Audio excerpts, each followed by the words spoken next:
I've thrown a few rather extravagant dinner parties in my day. Some have been in my own home just because I felt like it.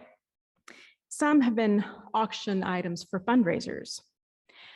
But I think the one that really takes the cake was the going away party I threw for Brian when he was about to move away to Princeton, New Jersey for seminary. We weren't even an us back then. But my emotions were all in a jumble, and I did not know what to think or what I was feeling, but I knew how to act. I did what I do, and I threw an over-the-top dinner party. I tried to disguise it, just burgers, chips, and s'mores. But it was like a gourmet burger bar, homemade potato chips, and wait for it, homemade marshmallows, and homemade graham crackers. I know, not very well disguised. I think everyone at that dinner party understood what was happening except for me. The rigors of seminary notwithstanding, Brian was not on his way to being crucified, but our idea in the gospel reading this morning of doing something extravagant and extraordinary, something that really communicates beyond words, really connected with me. In this passage, Mary doesn't even speak. Nevertheless, her actions are judged too much.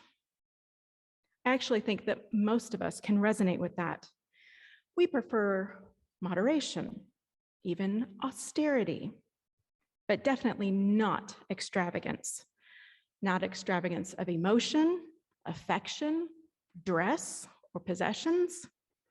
That money should be given to the poor, says Judas. And I think we would agree. I think if we're honest, we're offended or maybe even embarrassed by what Mary has done here. So let's zoom out a bit and take a look at the bigger picture. The preceding chapter in the Gospel of John, chapter 11, is a long story about the illness, death, and raising back to life of Lazarus. Lazarus is brother to Mary and Martha, and it is clear that Jesus is close to the entire family. They call him teacher, and they're counted among his followers. Both sisters express the deeply held conviction that if Jesus had been there, Lazarus would not have died. They take Jesus to the tomb where Lazarus is, and Martha warns him, "Don't go in there. It's been 4 days, and the smell would be really awful." So Jesus stands outside and shouts, "Lazarus, come out." And he does. In the Gospel of John, the raising of Lazarus results in the initiation of the plot to kill Jesus. The festival of Passover is coming when many Jews will be coming to Jerusalem, especially for ritual washing. The religious leaders expect Jesus, as a good and faithful Jew, to come to Jerusalem as well. And they put the word out that anyone who sees Jesus needs to let them know. They fear that Jesus' popularity will incite the Romans to destroy the nation and the temple, and they decide that it is better for one man to die than for the nation to be destroyed. And by the end of this reading, they've decided that Lazarus has to die too. That's all in the immediate background when we get to our story for today. After Lazarus has been raised back to life, naturally, I think, Mary, Martha, and Lazarus throw a dinner party for Jesus. This makes sense to me. And without a word, Mary takes a cup and a half of perfume, and washes Jesus' feet with it, and then dries his feet with her hair. This isn't quite as weird as it sounds. Washing the feet of guests in the ancient world was considered a standard act of hospitality. In Luke 7, Jesus calls out Simon the Pharisee for not providing water to wash his feet at a dinner party. It's also not entirely out of the ordinary to anoint the feet of a guest with perfume, but it's usually more along the lines of just a dab will do you. Where Mary is silent in this action, the writer of the story does the explaining. She did this to prepare him for his burial. We might recall Martha's warning to Jesus about not going into Lazarus' tomb because of the smell.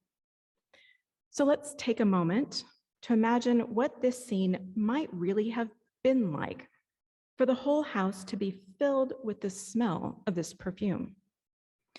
Now, the New Revised Standard Version of this text says a pound of perfume. The Common English Bible says 3/4 of a pound.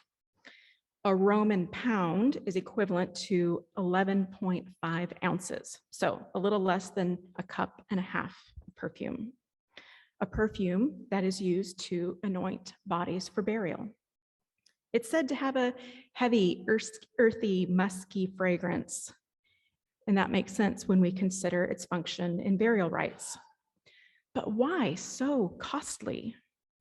The perfume was an essential oil made from the roots of a plant imported from the Himalayan mountains, a range of mountains found at the intersection of India, China, and Nepal, a world away from Bethany, just outside of Jerusalem.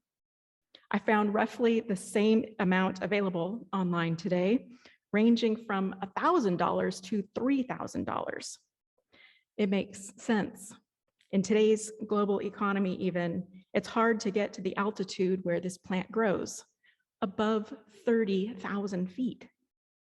Surely Jesus would smell strongly of this perfume days later at the Passover table, where he washed the feet of his disciples, when he was executed on the cross, and most likely even after he was resurrected. Mary's hair would have carried the scent too. A cup and a half of perfume. That's pretty over the top. Of course, Judas expresses strong disapproval. That money should have been given to the poor. It sounds like the kind of moral outrage that one would expect from someone like a treasurer. How dare we waste money like that? But the text tells us that his true motive is that as treasurer, he used to steal money from the common purse. Thinking about this stark contrast between Judas' words which seem right, versus his ulterior motives, caused me a great deal of pause. Where am I hesitant in my expression of love, of grace, of hospitality? What is it really about? Do I say things to justify my moderation, my rational behavior that seem right, but are really just cover for selfishness, stinginess, or fear? Because I know you'll ask, Jesus defends Mary's actions by saying, "You will always have the poor with you, but you will not always have me." Christians have often seen this response as license not to care for the poor. They'll always be around. Nothing you or I can do about it. Why give our money away? But in fact, within this response is a reference to Deuteronomy 15, instructing Israel to always live generously, precisely because there will always be opportunity to do so. In other words, we have no excuses not to live generously because we're surrounded by invitations to live open-handedly. Because we really like to think things through around here, I can hear the rejoinder, but if I give away all the things that I have, I'll have nothing left for myself, and then I'll be destitute. And then I can imagine a rational counter along the lines of, but if the rich give away their riches, then we'll reach some kind of economical equilibrium in society. Maybe. But when I consider who is saying this, what comes to mind for me isn't so transactional. It's much more mystical and miraculous. It's 2 loaves of fish and 5 pieces of bread that somehow feed a multitude. It's a jar of flour and a little bottle of oil that, when shared, never run out. It's our reading from Isaiah this morning. The Lord, who makes a way in the sea and a path in the mighty waters. I have put water in the desert and streams in the wilderness to give water to my people. Generosity never runs dry. Abundance poured out only leaves us with more to give. That's the kind of economy we're talking about. This morning, I invite you to consider where you've been holding back in your life. And what really good reasons do you have for doing so?